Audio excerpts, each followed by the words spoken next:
150. Pwede na 150. May panggas.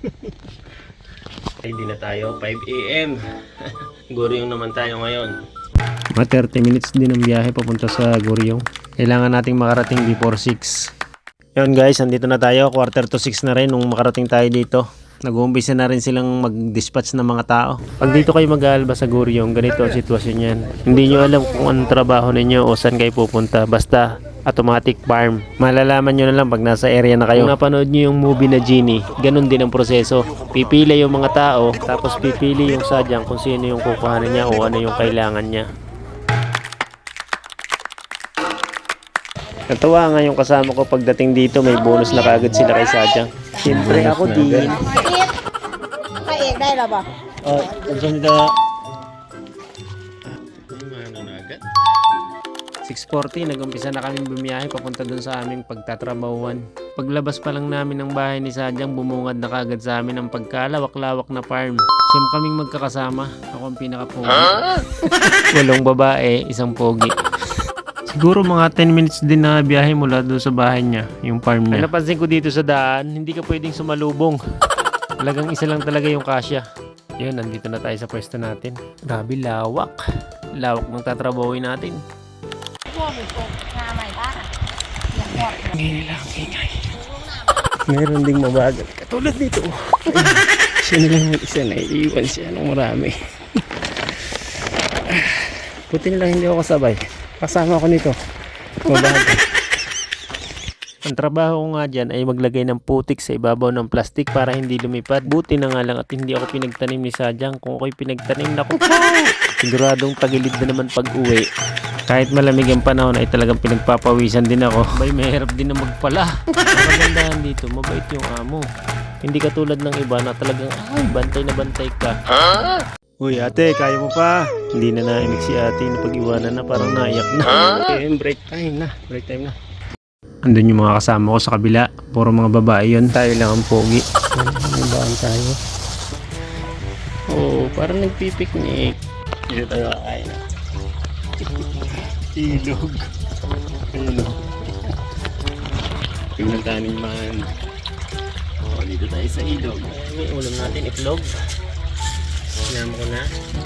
Alas 8 pa lang ng umaga, kaya 20 minutes break lang, kaya bilisan na natin. Malamnan lang as mura, goods na yun. Yan yung boss namin, nagtatrabaho pa. Ayan o.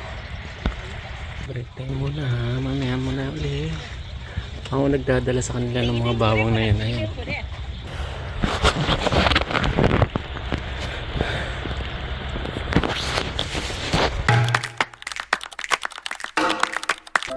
Kailangan tabunan ko lahat ng putik yung plastic para hindi lumipad kabilaan. Yan ang trabaho ko. Tapos pag kailangan nila ng bawang, sisigaw lang sila. Pa, 답장 꼭 좀 보내줘잉. Para hindi na maabala yung trabaho nila, hindi na sila tatayo. Kaya mas mabilis ang trabaho. Saka maganda kasama yung mga Thailander, ang bibilis nila magtanim. Tapos dito, pag mabilis mo natapos yung trabaho, uwi ka na, hindi na magdadagdag. Init na. Grabe init na.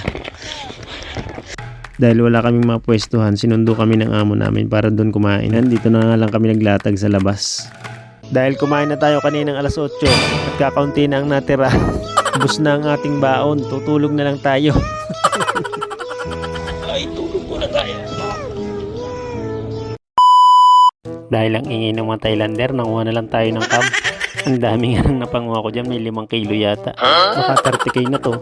After 1 hour break ay babalik na uli kami sa aming pinagtatrabahuan. Mainit na kaya nag-change costume na kami.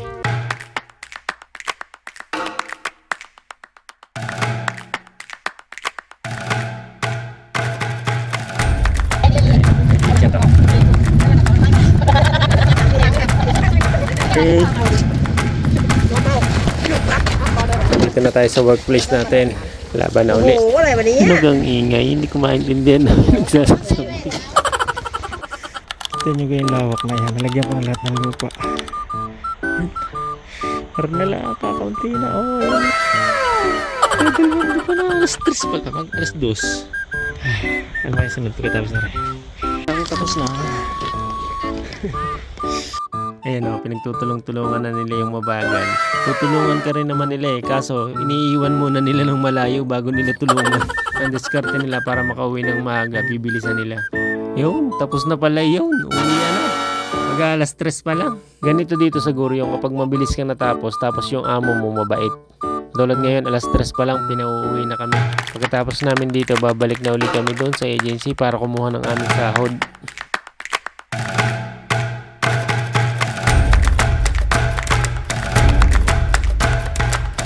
Yun, nandito na kami sa agency. Kukuha na kami ng sahod.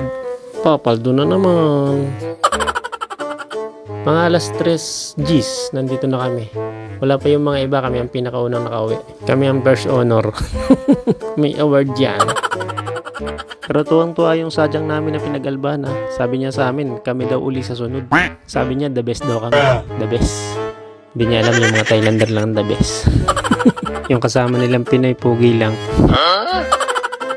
Hindi nga totoo, sabi nung sadyang na kumuha sa amin. Dito sa nagpapasahod sa amin. Yun daw kinuha niya ngayon. Masisipag daw. Hindi ko lang alam kung kasama na ako doon. Masipag din naman ako, di mag-video. Nakita nyo naman, napanood nyo. Lahat ng anggulo ay kinuhanan ko. Ay kung hindi kayo naniniwala, ay di pakinggan natin. Sasabihin ng sadyang naray kung bigay ng pera. Okay. Nakasahod na. Ayun ang mga kasama ko. Nahiwalay na kami. Bumalik daw bukas. Sabi ko sa inyo ay masipag.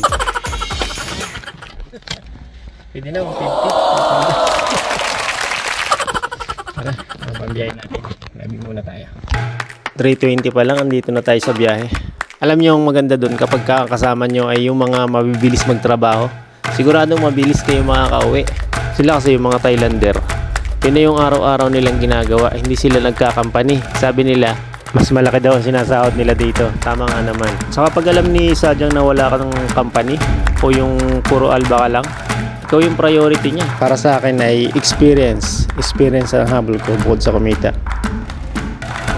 Doon, after 30 minutes, nakarating na rin tayo sa bahay nang walang kagalos-galos at walang sakit sa likod.